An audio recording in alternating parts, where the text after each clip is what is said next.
Welcome to B2B IMPACT by BDB. Join me, Matt Smith, CEO of BDB, and Oliver Brewood, BDB's Head of Digital and Technology, as we get together to discuss the myriad of trends, topics, opportunities, and developments in the world of B2B marketing and communications. Our aim is to arm you with content, opinions, and insights that deliver lasting and meaningful impact across the B2B community, helping the global businesses and brands we partner with navigate their way through the information and communication revolution. Are you ready to make an impact?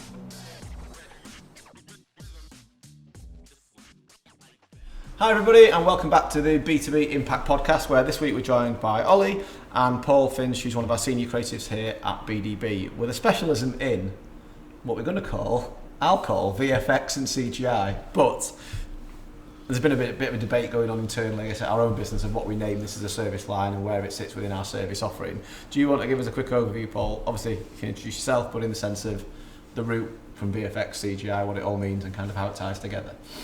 Like you say, Paul Finch, been doing CGI, 3D, VFX, all of the above for more than 25 years than I'd like to admit. But quick, yeah. But yeah, that's the problem we've had recently is trying to. It seems to be like a scary word. Mm-hmm. It seems to be one of those terms. Those three little letters seem to strike more fear into clients and prospective clients than any other three little letters. Is that from experience, do you think, or do you reckon it's more like you say CGI and you start thinking Hollywood? I think that's exactly what it is. Yeah. I think that a lot of people's only exposure to CGI is through Hollywood, Lord of the Rings, Avengers, DC. You know, any movie uses CGI now. Mm-hmm. A lot of the times you don't even realise it's being used. But yeah, I think they think CGI equals big budget. I think it's also trying to make it more accessible generally, because not all marketing agencies or integrated agencies or B2B, B2C, no matter which agency it is, will have a CGI capability within it. So a lot of agencies sell to what they know and sell to what they can offer a client. So that caps their level of maybe sophistication in motion where they can take it. Mm-hmm. I always think that your agencies will sell you whatever they've got in the service offering, whereas we consciously invested in you and the kit and infrastructure and all the caboodle that's required to be able to do, which is expensive. But from an agency perspective, I think it's up to agencies like ourselves to make it more accessible and educate clients about where it can come into that marketing mix in a way. Because I think that's where it ties into the whole pricing side of things as well. As you say, as you alluded to there, the fear that clients have towards it at the minute, I think is also linked to the time it takes and the level of investment they need to actually achieve something, but then the cost side of things as well, if you agree. Mm-hmm. And I think the cost side is coming down. I mean, it's still not a cheap service offering, is it? If you know what I mean. But in the sense of what you can achieve with it is also incredible. So I think on the cost point though, it's just like anything else. It's how far do you want to go? Yeah. CGI for Hollywood's expensive because they've got 2-hour plus long films where there's barely a frame within the film, and if you wonder how many frames are in a film, it's however many seconds there are times by 25 typically within the film. So it's a lot of frames. Mm-hmm. If you're producing something for marketing, you might have one frame, or you might, if it's a short video, you might have 1,000 frames, for example. But it's nothing like the Hollywood end, where literally there's no shots that aren't CGI, and you've got hundreds of thousands, possibly millions of frames. I can't be able to do the maths within it. But is technology advancing at such a rate now that it's becoming more accessible, do you think, or quicker to do? Or I mean, you're the guy that does it, obviously, but I mean, it's like Ollie said, it all depends on what you want. If you see what I mean, if I think the misconception is that CGI is moving images, whereas CGI can be static images, which again, you don't have to animate. You just make it look as good as you can, and therefore it's more accessible. It's more affordable. Yeah. But yeah, again, it's like if you want a 2-hour movie that's fully CGI, it is going to cost you in the millions. Yeah. But if you want a 30-second animation promoting your product, very bespoke, that's the other side of it as well. That I think that opens it up to a bigger audience. Is the fact that I think I've said before, if you've got like 3 products that are from 3 companies that are all identical, it could be a case of that if everyone's using the same stock footage and the same stock music. You see that a lot, don't you? From stock imagery to stock footage to stock music, everything in terms of it starts becoming increasingly familiar to you in terms of when most clients are looking to differentiate or cut through the increasing level of noise that's out there, the ability to make something that's absolutely bespoke to you, your business, your product, your service offering. Yeah. But I think the other thing is you can do something that's just visually different, because I think we've seen so many examples, and we produce a lot of these types of things for clients as well, where you see like an infographic style explainer video and things like that. Yep. Whereas I know we worked on something within the last year for a client where we used a CG or creative visualization to kind of illustrate the like movement within the leg, didn't we? To talk about how a client's product could does that help reduce inflammation? Yeah, I think it was to do with the muscles and the joints within the knee. But it enabled you to create a 3D model of that and actually see inside it and show it moving and working to help highlight that. Whereas if you think about it in the illustration style, it would be flatter, and yes, you might get the point across, but it's something you've seen time and time again, and probably not really showing you the detail in the same capacity. But it's that as well. But also you can, like you say, with the knee, we took the skin away. We didn't take. We just made the skin more transparent, if you see what I mean. Yeah. So this knee moved. All the muscles were built within it. All the joints were built within it. To a lot of detail. But again, this was something that maybe if we had sort of said to the client, look, we're going to do this, they'd have been like, oh no, we don't want that. It's too expensive. But because of the creative that we wanted to do, it just became part of the offering. I think the other thing that's really interesting as well, that I think ties back to a cost point, is how reusable these assets can be. Obviously, it depends how bespoke and one-off the whole idea is, but that example of that leg, that's an asset that exists. It's not just in a video that's been produced. The model of the leg exists, so you can go back to it. You can change how the animation works. You can see it from a different angle. You could render it exquisitely, or you could show like a wireframe where you can like see what's happening within, and so on and so forth. But that's something that you'll have forever to be able to go back to. And yes, there'll be a cost involved to kind of produce a new video, for example, with it. But it's nothing like that original build. Whereas if you start thinking about an infographic, or infographic style, or video infographic rather, they're typically more one-off, and you don't get a lot of value out of reusing assets from it. I think that's the point, is the reusable asset. I think that's one of the biggest selling points that you can use. Another one is, so for example, say you've got a whole line of products, you've got thousands of products, and then you add another 500 products. When those products are photographed, the lighting's set up a certain way, the camera's set up a certain way, they look like that. Then new 500 products. Is the lighting going to be set up exactly the same? Yeah. Is the environment going to be exactly the same? Is the same camera being used? Because it could be 2-3 years apart. So we're talking like versus photography. Yes. So yeah, we've seen that repeatedly with clients where they'll have a photo shoot done, and it even happens here with team shots. When we have new starters, we take team shots. It's hard to keep that consistency, but like you say, if you're doing CGI renders of the products, you can make sure they look identical, and continue to look identical every single time years later. I guess one of the points I wanted to focus on was kind of the thinking beyond the physical limitation. So in the sense of a lot of our clients have products or services that are way back upstream in terms of where they are from the finished goods that people may see on the high street or that they may interact with. And I think a lot of our clients can struggle sometimes to think, even where do you start with this kind of project, because using the leg as the example, being able to go within it and see the exact impact that your product is contributing towards.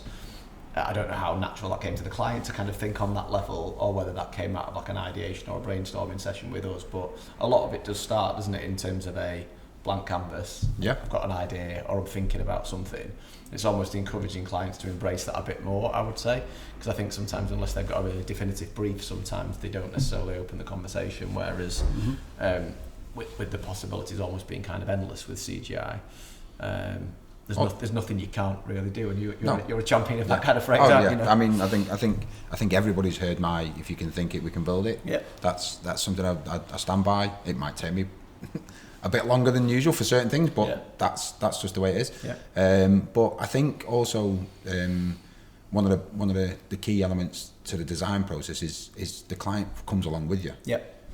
From the whole prospect, instead of just saying, "Here's 5 videos." Pick a video. Yeah, that one. Here's 5 animations of swirly stuff. Yeah. pick one of those.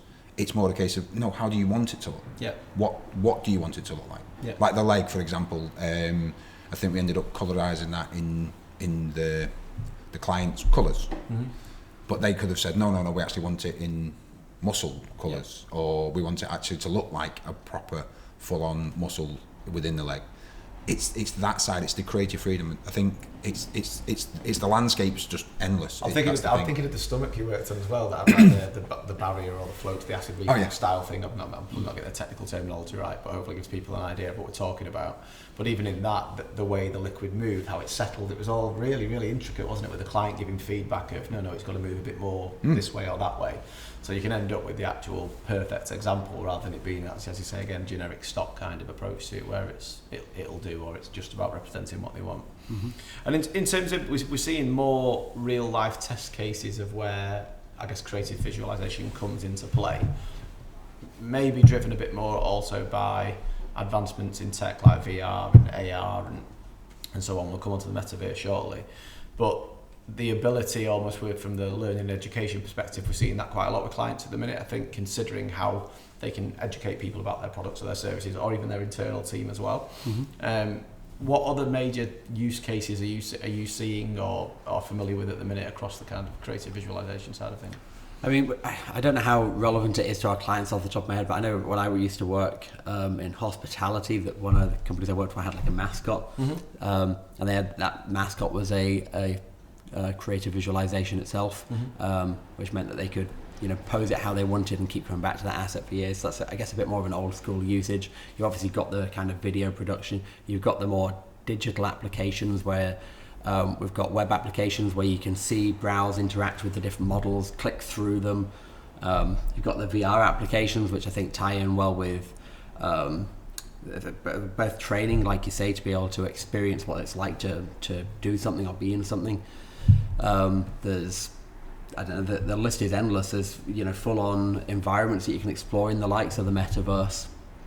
I think it's just something that we're going to continue to see growing as technology advances further. The AI is obviously something you touched on as well, particularly applicable in certain areas. But I think if you start thinking about, we've had clients that have had big pieces of equipment, for example. Mm-hmm. So when you start thinking about VR, AR, that's really a good way to help visualize what that equipment looks like, what it's like to move around it and experience the very different aspects of it, and bring it to life as part of a sales process or a training process. I realize I'm giving a million different examples, but there is so much you can possibly do with it. It's just about understanding, as with everything, what are you trying to do, what are you trying to communicate. What's the purpose of it, what's the objective behind it. But one of the use cases we're seeing quite a lot at the minute is kind of bringing spaces to life, I guess, beyond just products or services. I think most people will go to well, I haven't got a hard product like a truck or a van that I'm trying to rebuild in some kind of VFX or CGI mechanism, but actual spaces. So a lot of our clients do media tours. They've got plants across the globe when they're opening new facilities.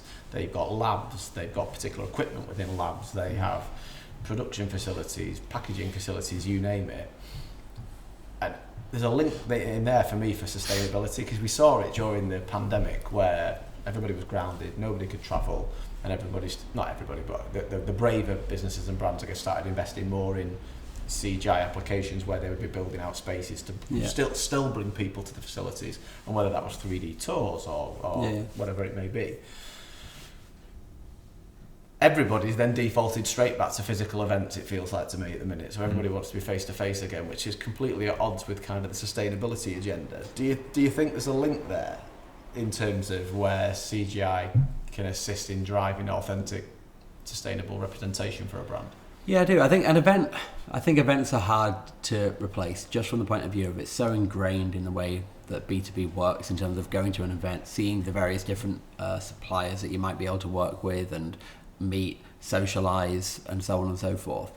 But again, that doesn't mean that CG is necessarily a direct replacement for that. Mm-hmm. Like you say, the things like media tours I think are really interesting, because even if somebody's willing to visit your lab or your facility, whatever it is, it's hard to coordinate. Yep. It could take time. Some people might not be able to get costs signed off for the business. Diaries just might never align.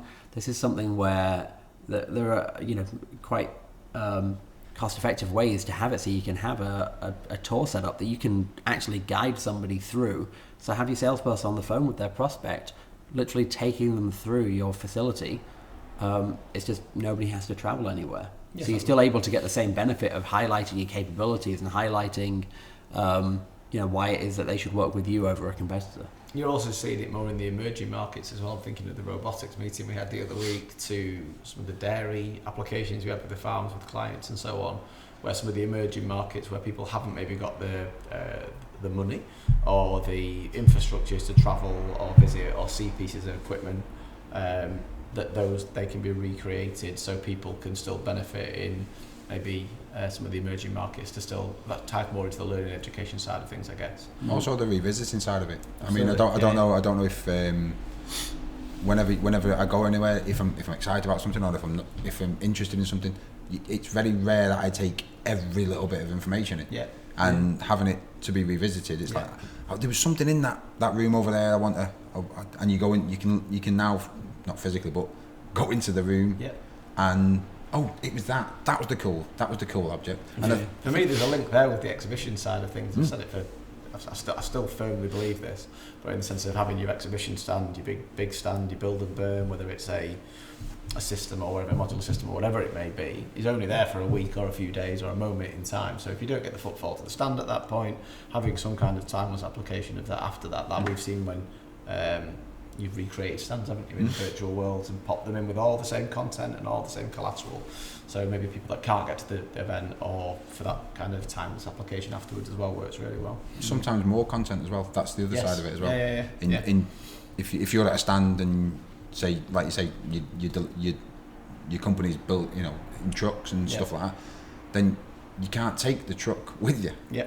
But if you've got a AR, VR kit and room to the side, it's over there, the truck. If you're going to put that headset on and have a look at the truck over there, or the big pieces of equipment, or we've now got 10 trucks. Yeah. That's one of the big challenges with exhibition stands, isn't it? I know there's some examples as well where companies have really managed to do some obscene things with their exhibition stand, like really bring a plane wing and stuff like that into the exhibition. But what you definitely can't do is bring an entire 747. It works both ways, doesn't it, that as well? I know we've touched on it in the past, but my mind doesn't instantly go. My mind instantly goes to the big stuff, as you say, the plane wing or the whatever else. I think we've had truck doors, we've had all sorts of things on exhibition stands. The weight of it and all the rest of it, all the infrastructure needs thinking about. However, from the miniaturization side of things, so in terms of clients that might be working with microchips or very small particles or whatever it may be, which is probably more common across our client base, I think, the ability to actually zoom in to something that's so small as well and bring that to life, which the naked eye even possibly couldn't see. Basically give it the Honey, I Shrunk the Kids treatment. But exactly that. Your head does go in that direction, and I think that makes it super interesting then to engage with on an exhibition stand or in a virtual environment or whatever it may be. I guess we can't really touch on creative visualization, CGI, VFX without discussing meta at the minute, because it feels like that's what people are seeing a lot of thrust in front of them in the press, and everybody's having it thrust upon them that this is the future. Really open question. What's your thoughts on meta at the minute, and Mr. Zuckerberg, where he's up to in his journey? I think it's driven the need to have these conversations. Yeah. Because I think there's a lot more people out there that are like, well, what can we do? What can we build? What can we have? And again, like I say, anything you want. Yeah. But I do think that it's exciting times. I mean, overnight I went from CG artist to metaverse, extraordinaire. And it's just interesting because I've noticed that there's football clubs announcing this week they're going full NFTs. Yeah. Then you've got specialist players who are pronouncing their own NFTs, and I think that whole side of it's going to be fun when if you're paid by a football club, and then you've got your own NFT, unless you've negotiated that, because no one will have negotiated that in their contracts in the past 3 years. Absolutely. Yeah. So if the said footballer is releasing an NFT that's worth £1,500 or whatever, then it's going to be interesting. The club is saying, well, technically we own that. And do you think, Ollie, we're seeing your typical adoption cycle here that you would see with many other versions of web? Well, I'm thinking going back to like Web 2 when social media first started coming into the mix, and there was quite a relatively slow adoption of that when there was a lot of excitement originally, and then it swells down a bit and then picks up again. Or because you've got different views on it, haven't you? I think. Did that happen though with Web 2? I feel like stuff like Facebook was really rapid adoption. It spread very quickly through like university campuses, just from being completely viral. And I'd say, but if you look at the bell curve for that, that's a fairly steep growth because it delivered something that I think was instantly accessible to everybody. I can't comment because I just didn't pay attention at the time in terms of like the likes of MySpace. Obviously they got big to a point and then faded out. I think guess more with Facebook's kind of introduction. But I think with that sort of stuff, it's easy to see its application. It's easy for everybody to get on board with it. I think what we're seeing now with the likes of Meta and VR is it is probably following that more traditional tech adoption, which is you've got your early adopters that are really into it. The question is, I guess now, will it get to, and how far will it go into mass market, and what version does reach mass market? Because I'm sure we've talked about it before. The idea of putting on like a VR headset isn't for everybody. One, there's a cost barrier of £300-400 at least to get into having a VR headset. But then there's, do you actually want to wear it, and what can you do in it? It's definitely more in a gamer sort of sphere, and even within gaming at the minute, it's more niche. But and we definitely both agree on is that you'll see the miniaturization of that technology. That will, I would imagine, at some point just be a pair of glasses that you pop on, and therefore easy to take on and off, not too annoying for anybody. Hopefully the price point will come down as well, and I think that's the point at which you've got a chance of it reaching mass adoption. But will it be in the Ready Player One version where it's a full VR world, or will it just be almost like a different interface to your mobile phone as a way to accessing data and information quickly? I wonder whether the mixed reality side of things is where we should ultimately, as a human race, be aiming for, rather than being detached from the real world completely and go into a virtual environment. Pair of glasses. Just kind of where it is. So Google. So this is a good example of adoption. It's like Google had Google Glass running for about, I think, 5 or 6 years as a project, and it never reached mass adoption. They never even, I don't think, officially launched the product. It was always very much in development, but you could get hold of it if you were kind of developing projects.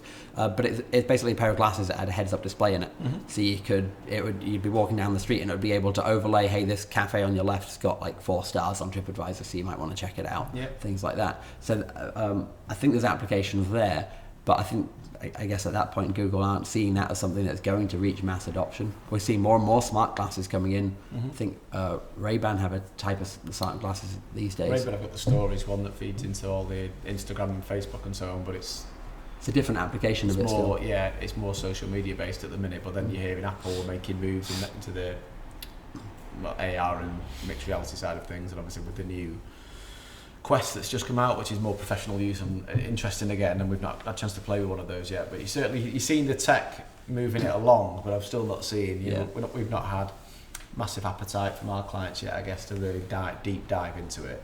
I think a few clients, the more adventurous ones, have wanted to discuss metaverse, have wanted to discuss the options in those areas, but unless there's a marketing or a business objective behind it supporting it at the minute. Especially if you think about in our space, the B2B, your audiences aren't currently particularly on the metaverse. It is more those early adopters, so there's good reasons for, like, I think Samsung and Coke and companies like that have been doing things in the metaverse, and there's reason there because there's consumer audiences there that they want to be bought into their products. Not so much yet here, but like we say, there's all sorts of different applications of these things. There's also things like the Microsoft HoloLens, that's a dedicated mixed reality headset, which again, it's not really out, it's more of a dev mode. But I think that's where you've got more specialist applications for CG, where it can project models in an AR way into the environment, so you could have kind of these, help visualize what your product services are and so on and so forth, help take you to different places. I'm excited to see where Web3 heads, because I say, even by speaking about the metaverse, you're speaking about such a small aspect of actually where web's heading is overall. But I think the options to have really what you're offering at the minute is a much more immersive experience, isn't it? In terms of within the CGI, and I think I personally that's where it's at the minute. The fact that you can dive into things and offer people an experience beyond what the eyes can see, beyond what's visible to them at the minute, I guess. I think my kids will be all over the metaverse. I think you've got your Roblox and all these stuff, which technically is what the metaverse is aiming to be. Buying cats, buying dog, can I have some money, Dad? I want to buy an egg, which is a specialist egg that I get a dinosaur out of. It's I think that's that's the generation that it'll just become the norm to, if you see what I mean. Yeah. But no, the interesting one is I was in America when Facebook had gone to its stage 2, so we only had it on a couple of campuses, and then it expanded out to all the campuses, and I was actually on a campus in America, and the people over there were going mental over it. They were going wild, because it was like MSN, it was MySpace, it was all these platforms rolled into one. So it meant that it was just one login and you didn't have to remember passwords. And I got invited whilst I was in America to Facebook. Came back over and was telling everyone, it's going to change. It's going to change everything. And they were like, no, I'll never get rid of MySpace. It consolidated a lot of different applications, though, but maybe that's where the magic is, and maybe I think that's where the metaverse is struggling at the minute, because in terms of with Web3 and the decentralized side of things, the level of integration you should be able to achieve longer term should be a lot better, and more, I guess, democratized. But then to the same extent, it makes me laugh that all the open source side of things, it's all going to be decentralized, but then he wants to drive everybody to his platform. So you're like, well, that surely flies completely in the face of it, which I think is why he may struggle, shall we say.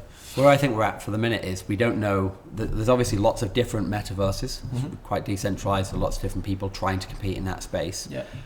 We've got Facebook/Meta working on their metaverse. So all those things for me are future prospects. I think where we're at now with clients, particularly in the B2B space, is you can still do creative things in CG. It doesn't have to be connected to this big all-encompassing theoretical metaverse that we'll get to in the next few years. You can still do what you want to do now, which is, I think you said a moment ago, which is creatively visualize things for clients, whether that's bringing them to your world, whether that's bringing your products and services to them. There's a lot of different applications to it that can help really bring things to life. But also if you build it in CG 3D now, there's no reason why you can't import it. Yeah, because you've done that, haven't you? You've done it. So you've built environments. For the lack of, just to make it clear, I mean buildings when we say that, you've then imported into like some of the existing metaverses. And so once it's built, and that's the another underlying message with CG. Once it's built, like you said before with the leg, there's no reason why we can't take that leg now and put all the tendons in it. And then once we put all the tendons in it, then put all the vascular side of it, and the veins, and then putting all the, and then add a foot, and then there's no reason why you can't just extend and keep building it on. And I think that's what's going to happen with the metaverse, is that someone's going to take a I said it when the iPad first came out. I loved the iPad when it first came out, but I didn't know where it fitted at that time. I had a laptop. And it was a case of, you can surf the web on it. Well, I can surf the web on this. But you can take pictures. I've got a camera I can take pictures of. But I think the iPad, I always said that the iPad was almost not purpose built, but it was its best environment was in the medical side of it.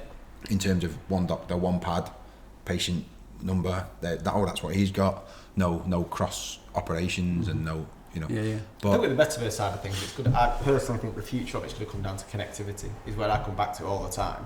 So connecting global audiences together beyond being face to face. If you can't be face to face with somebody, the ability to take them into a world, and showcase things to them, your products, your services, or whatever it may be.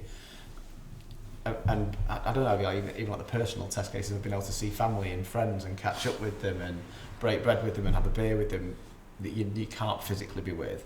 I think that's where it will go, but I do think you're talking 5 to 10 years, maybe a generation below, like you say about your daughter. But the real challenge there is what you said before, which is how integrated are these going to be? At the minute, it's not an integrated space, and the way Web 3.0 is going is not centralized. So it'll become harder for that to become a reality, unless somebody ends up just dominating that space and becomes the de facto. Let's go. It's the same with the likes of Google Plus. If you want to jump back about 10 years, which is that when it came out, it was a good social network. The features were really good. They were. It looked better than the likes of Facebook. It had features that Facebook didn't have, and it was great. Unfortunately, nobody was on it, so it's a bit redundant having the best thing if nobody's on it. What are you most excited about in terms of when you're looking ahead, and not meta related, in terms of utilising your skills and your capabilities, like Liam Neeson in Taken? What are you most excited about as you sit here at the minute? Because there's lots of development in the space. Where to start? I think the metaverse is an exciting thing, but I think just informing our clients of the offerings that we can give. Yeah. Getting skills like that. I get excited when people challenge what I can do. And that's what the creative director here is amazing at. I get messages, can we do this? I'll have a go. Yeah. I'll get it done. I'm pretty certain. I don't know how long will it take. I don't know, because I've never done it before. But I think it's just the fact that it's the invisible side of stuff, making it visible. If you know what I mean. Anything that's not there. I think exciting times will be, like I was saying the other day about the PlayStation VR headset. Yeah. That's one of the fastest and biggest machines as a game station.